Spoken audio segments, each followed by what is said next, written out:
A paz do Senhor, querido aluno da Escola Bíblica Dominical, aqui da classe dos jovens. Chegamos na lição de número 11. Eu sou o evangelista Janderson Nascimento, estou segundo vice-presidente da Assembleia de Deus aqui em Vitória da Conquista, uma igreja que é pastoreada pelo pastor Davi Oliveira. Boa sorte.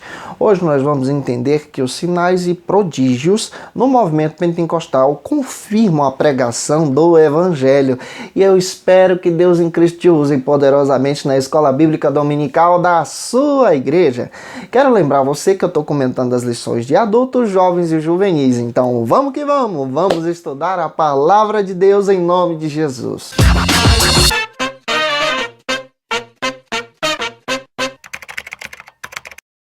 Hoje nós chegamos na lição de número 11. Sinais e prodígios confirmam a pregação do Evangelho no movimento pentecostal aqui na classe dos jovens. Estamos caminhando, avançando para a glória de Deus. E eu espero que Deus te use poderosamente na Escola Bíblica Dominical. Gente, hoje nós estamos avançando para a glória de Deus. Chegamos na lição de número 11, mas lembrando de uma coisinha, se inscreve no nosso canal, passe a ser um dos nossos alunos. Olha, me deu prazer de te receber por aqui. Eu quero agradecer você que já é um dos nossos alunos, tá? Deixa aí o likezinho, o joinha, porque com isso você acaba ajudando a gente a compartilhar ainda mais a palavra de Deus. Olha, não se esquece de deixar isso aí, tá? Lembre-se também de deixar aí o seu comentário, porque o comentário é muito importante. E além do que, eu quero conhecer você. Diga aí de onde você está assistindo essa aula. Eu quero mandar um abraço para todos os nossos irmãos que têm nos acompanhado de várias regiões do nosso Brasil. A paz do Senhor para os meus queridos irmãos do Maranhão, do Piauí, aqui do nosso Nordeste, o pessoal do Amazonas. Que Deus abençoe vocês. Um grande abraço para os nossos irmãos do Mato Grosso, um grande abraço para os nossos irmãos do Sul de São Paulo e um grande abraço para o meu povo aqui da Bahia. Que Deus abençoe em nome de Jesus a vida de vocês. Hoje nós chegamos na lição de número 11, tá? A lição de número 11, ela continua trabalhando isso aí. Um detalhe, lembre-se que nós vamos trabalhar os sinais e os prodígios a partir dessa confirmação da pregação do Evangelho no movimento pentecostal. Não se esqueça de ler o texto bíblico, ele vai te dar um norte para a sua ministração. Sua lição hoje possui 2 objetivos específicos, só 2. Lembre-se também que além de possuir só 2 objetivos, a sua lição possui 2 pontos. Então fale para os seus alunos o ponto da lição, o tema da lição ponto a ponto. Isso vai te ajudar na sua ministração. Os sinais e prodígios, eles vêm acompanhando o movimento pentecostal assim de maneira gloriosa. Quem nunca ouviu um testemunho de um grande milagre? Quem nunca ouviu um testemunho que Cristo opera através da vida dos seus servos, através de curas, de manifestações gloriosas? Tudo isso, para o movimento pentecostal, é confirmação da pregação do Evangelho. Faz parte desse movimento, faz parte das nossas vidas, faz parte do nosso contexto em si. Nós acreditamos que através da oração, Deus pode fazer um milagre. Através da pregação, Cristo pode restaurar pessoas. Mas nós cremos que os sinais são manifestações reais da presença de Cristo no nosso meio, da manifestação do Espírito no meio da igreja. Vamos entender isso hoje para a glória de Deus. O primeiro ponto vai tratar sobre o seguinte argumento: sinais e prodígios confirmam o ministério de Cristo. Esse ponto vai demonstrar como essa confirmação é real. Ele está dividido em 4 subtópicos. 4, viu? Que nós vamos trabalhar com você aqui. O primeiro subtópico trabalha sobre o seguinte argumento, entendendo sobre isso. Definindo primeiro o termo de sinais e maravilhas. O que a Bíblia fala sobre isso? O que é isso realmente? E como o movimento pentecostal desenvolve isso? A palavra sinal vem de uma palavra grega. Para o Novo Testamento, ela significa avisos, uma mensagem, um recurso que é apresentado por Deus aos seus servos. E essa ideia de manifestações, de marcas, de sinais, apresenta exatamente a ideia que Cristo deu aos seus discípulos, que os sinais, os avisos, seguiriam aqueles que acreditassem por fé na mensagem do Evangelho.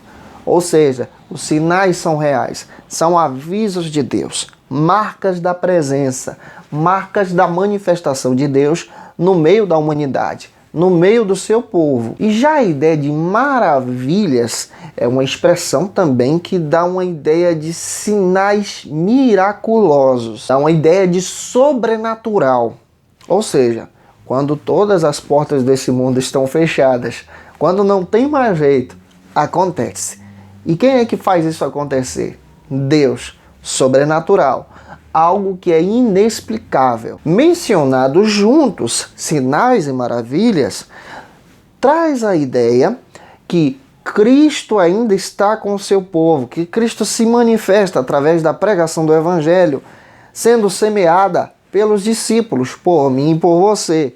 Nós, do movimento pentecostal, acreditamos nisso claramente. O segundo subtópico trata sobre o seguinte argumento, avançando sobre esse ideal que estamos explicando para você. Sinais e prodígios na história de Israel. A Bíblia trabalha sobre isso? Claro que sim. E como ela trabalha na história de Israel? Os próprios hebreus, os judeus, têm várias manifestações registradas na palavra sobre a manifestação sobrenatural de Deus intervindo pelo seu povo, agindo de forma sobrenatural com seus servos. Por exemplo, as pragas no Egito é a manifestação de Deus presente com o seu povo. A abertura do mar para o seu povo atravessar é a manifestação de Deus entre o seu povo. A abertura do Jordão para Israel atravessar é a manifestação de Deus entre o seu povo. O próprio profeta Samuel, capítulo 12, versículo 17, diz que o povo de Israel estava colhendo trigo em uma época que não tinha chuva. Isso é manifestação espiritual, é manifestação sobrenatural, cuidado de Deus para com seus servos. O próprio Elias, em 1 Reis, capítulo 17, você percebe que ele ora para não chover e não chove durante 3 anos. E ele ora para chover e volta a chover. Manifestação da presença de Deus, cuidado de Deus. Deus envia corvos para cuidar do seu servo.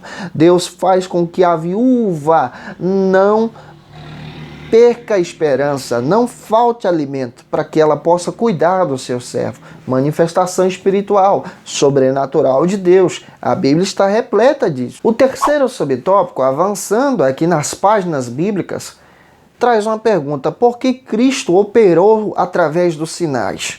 Porque Cristo operou nas páginas dos evangelhos através de sinais miraculosos. Quando Jesus iniciou seu ministério à luz dos evangelhos, ele iniciou seu ministério realizando sinais miraculosos, sinais de milagres, multiplicação dos pães, cura dos enfermos, exorção dos demônios, para marcar uma nova aliança, a marca do reino, a presença de Deus entre seu povo. Isso para que as pessoas pudessem ter certeza que o que estava sendo realizado era algo sobrenatural, concedido por Deus aos seus filhos.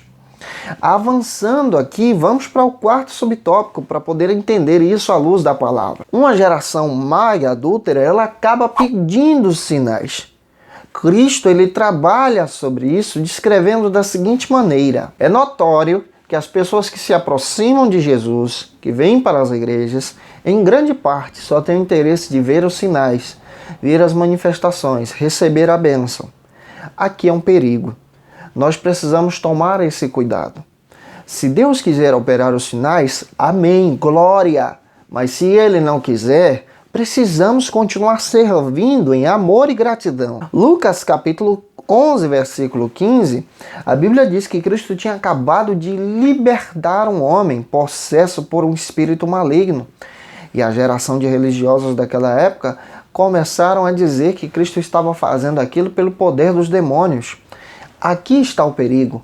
Muitas pessoas tratam os milagres, o sobrenatural de Deus como algo terrível, como algo banal, como algo feito por realizações demoníacas. Esse é o perigo, irmãos. Cristo, ele trabalha o sobrenatural, mas ele trabalha para aqueles que para aqueles que creem possam compartilhar esse evangelho. E não somente para poder aparecer, para que o seu nome possa ser glorificado em si, em um outdoor, por exemplo. A ideia de Cristo não é buscar a fama através dos sinais, mas a ideia de Cristo através dos evangelhos é propagar o reino através dos sinais. E eles viram grandes milagres e, infelizmente, não creram que Cristo era o Filho de Deus. Hoje existem pessoas assim, que veem grandes milagres, mas não acreditam que Cristo é o Filho de Deus.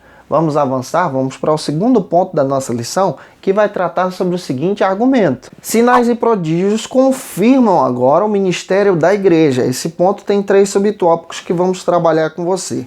Os sinais e prodígios também confirmam esse ministério de atuação da igreja, essa marca do reino da igreja. O primeiro subtópico trata sobre o seguinte assunto. No ministério da igreja, os sinais e prodígios mostram o poder, a manifestação de Deus.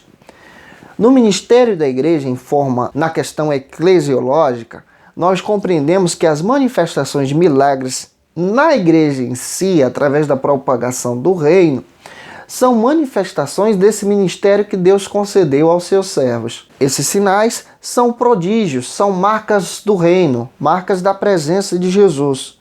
É por isso que nós, do movimento pentecostal, nós cremos que Deus pode realizar os seus milagres através dos seus servos, através da igreja, através dessa propagação. Primeiro a gente precisa entender que a igreja é una, ela é única, que a igreja ela é verdadeira, que a igreja ela foi comprada e remida por Cristo, ela é perfeita. Porém, a igreja, ao mesmo tempo que a una, ela pode ser diversa, dividida em denominações.